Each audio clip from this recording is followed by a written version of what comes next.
Cammy spent an average of 13 minutes and 28 seconds on this bridge across the 6 games of the Eraser YR2V solo LAN event, where he was able to take home first place and 20,000 euros. The next day, he did the exact same strategy again in the solo series finals and won another $10,000 when he placed second. Usually a strategy this passive wouldn't be possible due to the Storm Surge mechanic, but Fortnite has recently made a massive change to this, which has allowed for much more boring gameplay to become the meta.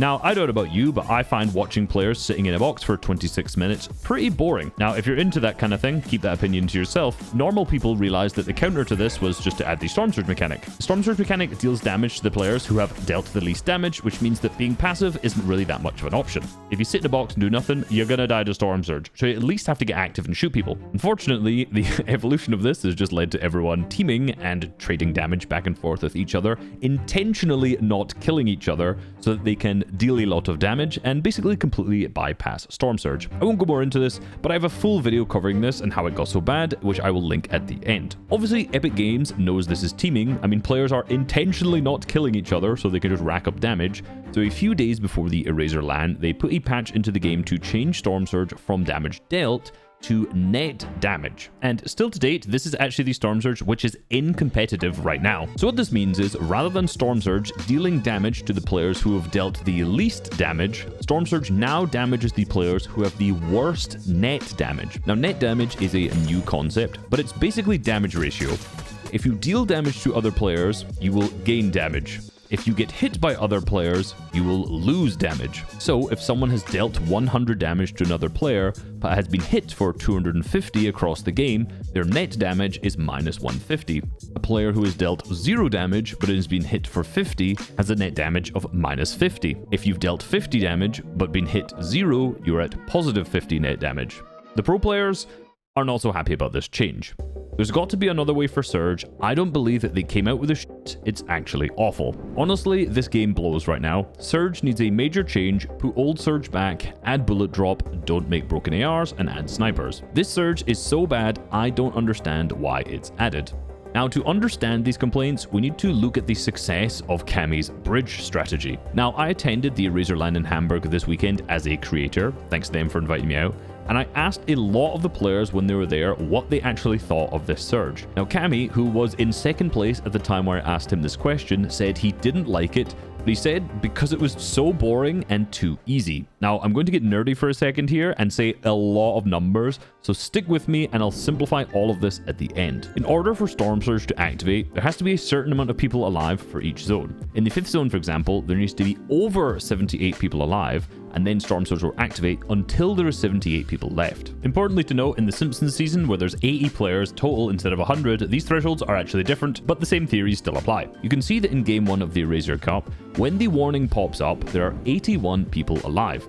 This means that there are 3 people here who will be damaged by the Storm Surge. Previously, these were the 3 people who had dealt the least damage, but as we've already said, this is now the 3 people who have the worst net damage. Now, I apologize to Icy in advance because he is getting cooked here, but up until this point in the match, he had dealt 0 damage and had taken 781 damage from other players, meaning his net damage was minus 781. Still with me? Awesome. Since everyone 78th and above is safe for the 5th zone, this means that Repairs, who has a net damage of minus 199, is safe from the Storm Surge. These aren't hard thresholds by any means, these are just a snapshot in time because these are constantly moving about as players deal more damage and get hit by more damage. So as you may notice there, Repairs actually has a negative net damage of 199, but is still safe from the Storm Surge. And there's actually 21 people at this moment who have a negative net damage, aka they have taken more damage than they have dealt, and they are safe from Storm Surge. So now I know that was a lot of numbers, and I know some of you are going to be lost. So let me simplify this. You do not need to deal damage to get past Storm Surge anymore. You just need to not take damage. More specifically, you really just need to deal some more damage than you take. In fact, looking at the average net damage required to get above the Storm Surge threshold for each zone, you basically needed to maintain a net damage of 0 or above to get through almost all of the Storm Surge thresholds in the game. So in theory, with this new Storm Surge, you can literally do nothing deal no damage and take no damage and get past Storm Surge. Now, given the entire point of Storm Surge is to make players be more active and pull down the player numbers, this seems to be completely counterintuitive. But of course, it is not quite as simple as that.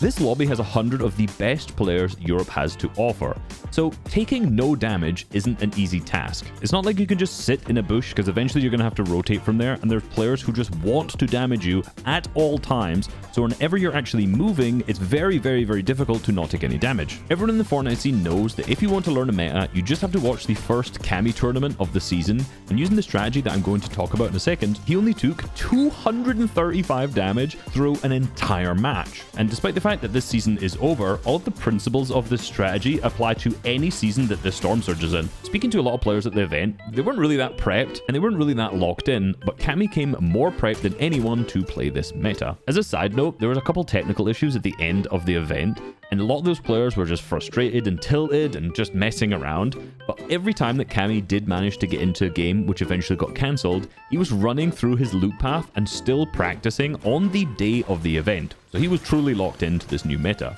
His drop spot of choice was the Pumpkin Pass. Now, arguably for this meta, you could say that this is the best drop spot on the map. This bridge has these large towers that you can build on top of, and since there's no hills really around here, it's almost impossible for someone to get an angle onto you to shoot you, of course, unless you overpeak. After looting the bridge, Cammy fizz pads up to the top of the south tower and builds a few floors. He then drops a bunch of his heals up here, drops down, and takes more up. Most important of the heals that he juggled up here are the 3 medkits. Once the storm closes in, these 3 medkits grant him an additional 300 seconds or 5 minutes of time in this position before he has to leave. Once he's played these medkits out, he can then flow brief his launch pad using the pad he juggled up here earlier to rotate all the way to the next zone. So in this first game, he flies all the way to the 4th zone, and as he's gliding, he drops down between some trees to cut off line of sight from other players seeing him, which is another way to minimize damage taken. Since he uses all of his medkits up on the bridge, he also doesn't have any white heals, so he chooses to land this spot intentionally since it has a campfire.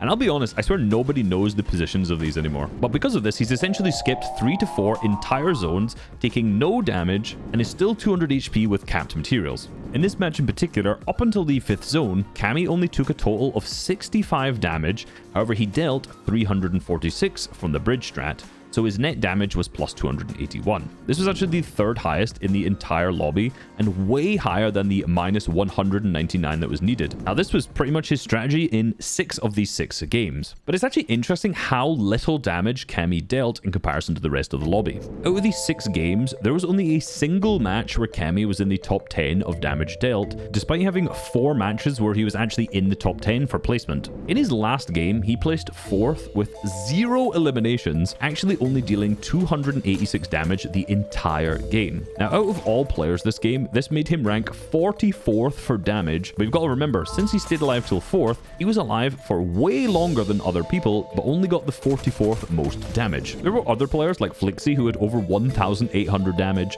There was 2 other players who had over 1,000 damage, but because Cammy was more focused on not taking damage rather than dealing it, he only dealt 336.